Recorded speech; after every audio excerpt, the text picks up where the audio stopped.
É importante que a gente sempre discute, é que nem o Cido, o João fala, o pessoal, todo mundo fala, sempre aparece alguma coisa, sempre, né, uma, Só uma deixar uma orientação. A gente vai montar um materialzinho aí para passar no grupo de terça aí sobre ganho de capital, que tem tido muita dúvida, muita pergunta, então uma hora aí que der uma folguinha.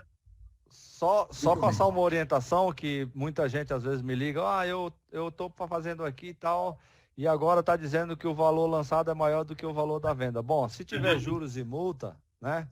O valor da venda você tem que incluir também os juros e multa. Não adianta você colocar lá que a venda é 100 mil e depois tu começa a ter correção, vai chegar uma hora que o valor da venda é menor do que o valor recebido. Então tem que prestar atenção nesses detalhes, que o programa não deixa gerar o DARF e ele vai te passando todas as informações. Muito bem. Denis?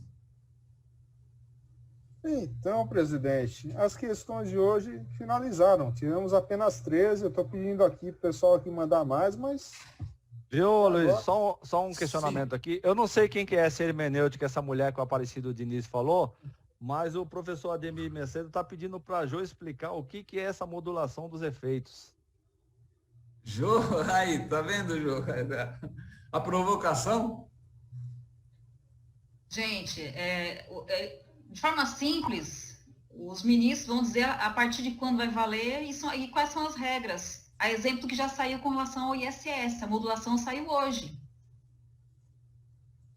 Entendeu? A modulação, por exemplo, do ISS sobre software, ele falou, o STF decidiu o seguinte, por exemplo, quem pagou ISS, só pagou ISS, ok. Quem pagou só o ICMS, ok. Agora, quem pagou ICMS e ISS, ele disse que pode pedir restituição do valor do ICMS, entendeu? Então, a modulação vai dizer como é que vai funcionar isso, tá? A partir de quando as regrinhas e a modulação, por exemplo, do ISS sobre software, foi decidido, aliás, os ministros disseram, vale dessa forma. Enquanto isso, nós estamos aguardando a modulação, ou seja, de que forma vai funcionar sobre a questão da exclusão do ICMS da base de cálculo do PIS e COFINS. Em resumo, seria isso. Nosso linguajar aqui popular. Muito bem, Jô. Bom, se não tem pergunta... Apareceu mais uma. Apareceu mais uma. Agora apareceu. A questão é a número 14, do nosso colega Selmo Roberto Pozzi Malheiros. Como compensar ICMS extemporâneo referente ao ressarcimento, tanto o ICMS próprio, como o ST de vendas interestadual? Entenderam a questão? Entenderam? Cido?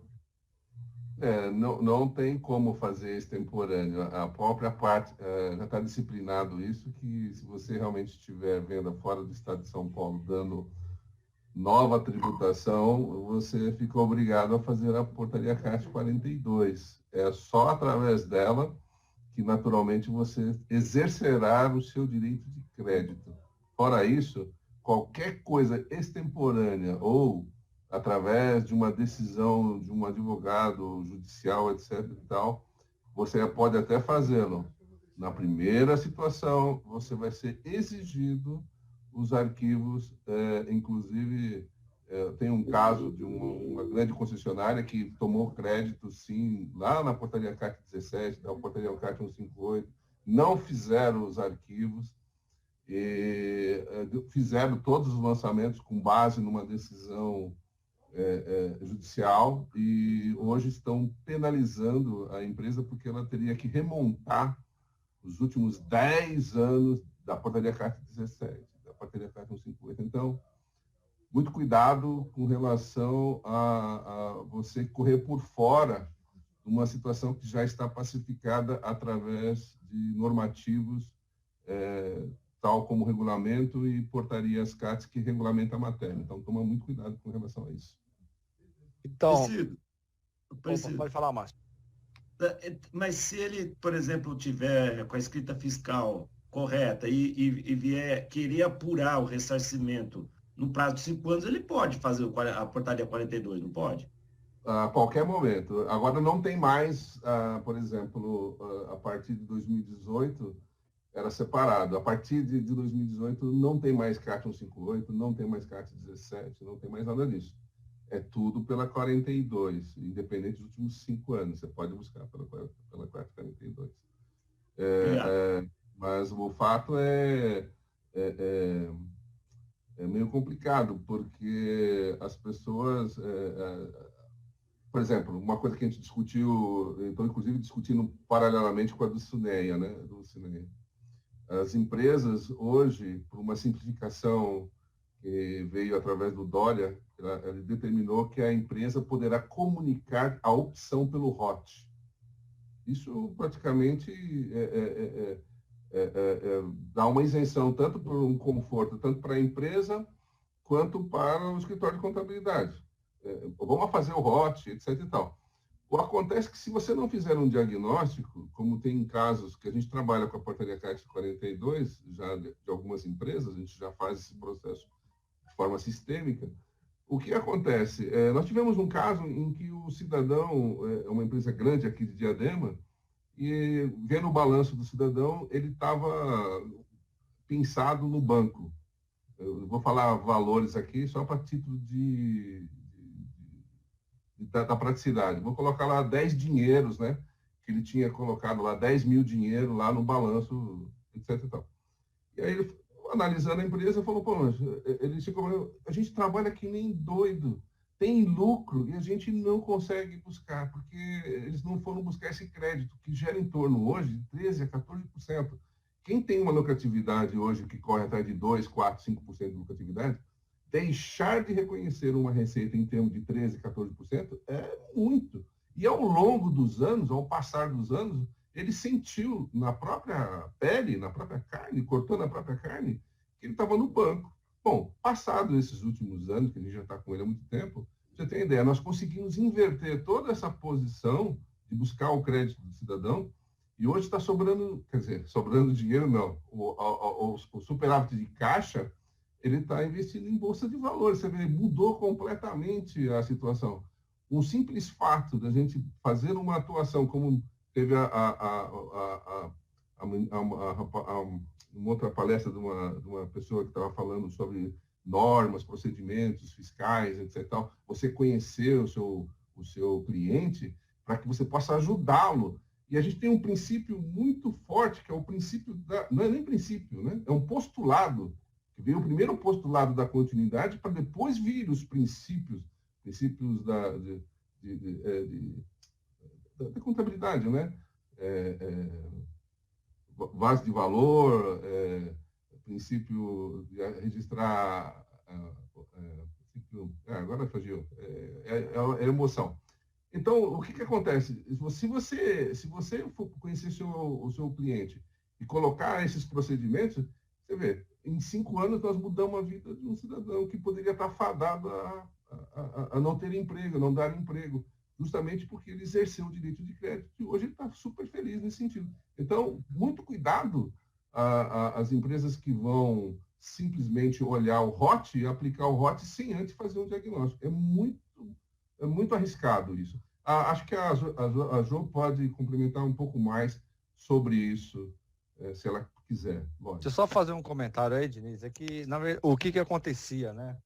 A portaria CAT 42 é de 2018, mas antes do advento da EFD ICMS, IPI, muitas empresas que era contribuinte substituído, a partir do momento que ele vendia para outro estado, que passava a ser substituto tributário, sim, muitos faziam, deve ser isso que ele está falando, fazia a compensação dentro da própria GIA, pelo artigo, acho que é 152, eu não lembro qual era o artigo. O que ele fazia? Ele fazia o débito e o crédito, pela nota fiscal ele fazia o débito, correto, do ICMS da operação própria, porque quando você vende, você é contribuinte substituído dentro de São Paulo. Mas quando você vende para outro estado, você passa a ser substituto tributário. E na nota fiscal você destaca tanto o ICMS da operação própria, como também a substituição tributária, se tiver convênio e protocolo com aquele outro estado de destino, correto? E busca o crédito da entrada, tanto então, mas antes era pela portaria CAT 17, correto? Sim, sim. Só que aí, A portaria CAT 17, só o Aparecido Diniz que fazia no Excel dele lá, que ele era sócio da Microsoft. Não, do Excel virou um sistema. Agora Para quem veio de chique não sabia fazer isso, né? Então, o que muita gente fazia? Não é o caso, mas o cara fazia o débito do ICMS pela nota fiscal e fazia o estorno pelo artigo, acho que era 152, eu não lembro qual. 151. Mas tudo bem, é um risco. É um risco. Sim, ele pode. Já era um risco naquela Já época. era um risco naquela ocasião. Mas só que, como não tinha a EFD contribuição, não tinha essa amarração para a secretaria checar. Só que agora é complicado. Isso, desculpa, EFD, ICMS e IPI. Só que agora isso, depois do advento da portaria CAT 42 e com a EFD, ICMS e IPI, fica meio complicado fazer isso. A 158, no nosso entendimento, é um cheque em branco, na realidade, porque você fazia o que quisesse ali, não tinha controle nenhum, né? Tinha muitas, inclusive, só para você ter uma ideia, nós encontramos uma empresa que ela comprou 2 peças de um motor e ela vendeu 100 peças para fora do estado. E a norma, acho que o artigo 271, determina que eu posso tomar crédito sobre a última entrada. E olha, ela já tinha no estoque, há muito tempo atrás, 100. E aí vendeu, tomou crédito e ela não pagou aqueles créditos dos outros 98. Então, o que acontece? Ela teria, pela CAT 158, buscar os créditos de entrada. Fazer o primeiro que entra, o primeiro que sai, e ir trazendo. E muitas empresas não tinham esse controle, consequentemente tomaram créditos maiores, entendeu? Isso vai passar pelo um crivo da fiscalização, porque já estão montando situações para ver isso, porque não prescreveu ainda. E a norma é clara, como diz a regra é clara, né? Quem fez a escrituração e se numa eventual fiscalização, até mesmo quem fez ação judicial, no ato vai ser obrigado à entrega. Não vão, porque está lá no dispositivo. Você pode fazer uma escrituração e mantenha-se na CAT 17 os arquivos à disposição do fisco. É isso que está a norma. Então, não só isso, mas tem bastante gente que a gente vem acudindo aí nos últimos tempos, viu, sobre isso. Apareceram várias perguntas, viu, Aloysio? Tá. Ô, Diniz, muito importante aí o resgate que você fez desse contribuinte por essa iniciativa, hein? Parabéns. Doutor Henrique, quer fazer alguma consideração em cima desse assunto aí do nosso exposto ou não? Eu estava procurando uma CAT, uma afinada CAT 42 de 99 também, só para confirmar a informação do Diniz, do crédito extemporâneo também já não se permitia lá em 99. Legal. Jô, quer falar mais alguma coisa a respeito? Então, em relação ao que o Aparecido Diniz falou aí, citou, da questão do ROT, existe um movimento aqui em São Paulo para que os pequenas empresas, tá, que não têm condição de bancar o sistema, tá? Na hora que o governo regulamentar o ROT, que ainda não está regulamentado, eles não sucumbirem, né? Ou seja, já estamos com um problema aí da história do complemento do ICMS, que na verdade é uma nuvem preta na nossa cabeça, e a ideia é tentar ajudar os pequenos. Lógico, como outro dia o próprio colega que trabalha no Atacadão falou que existe esse ROT em outros estados, que eles, antes de fazer a adesão ao ROT, e até porque o Atacadão é uma empresa extremamente grande, né? Sim. Eles fizeram análise das operações e, evidentemente, não fizeram adesão ao ROT porque não seria interessante para eles. Mas, assim, o que acontece? Eles têm essa opção de fazer, você entendeu? Esse estudo. Os pequenos, os micro, não têm essa condição. E aí, quando você fica com essa obrigação de gerar CAT 42, em razão do complemento do ICMS sendo cobrado para todos os contribuintes, é uma forma de você afogar mesmo, matar os pequenos. Tá? Mas então, assim, veja, só quero complementar com você o seguinte, o contador ele tem essa prerrogativa do que nós falamos do postulado. E ele precisa conhecer, como muito bem colocou aquela pessoa, que é a Rose, eu não lembro, que estava na terça-feira da semana passada, ou na quinta-feira, eu não lembro mais, ela estava falando de você conhecer e colocar situações, porque às vezes o cidadão fala, eu conheço o meu negócio. Você é contador, você conhece fazer contabilidade. Eu tomo decisões, só que se você aprofundar um pouquinho mais, nesses casos do microempresário, a gente tem condições, sim.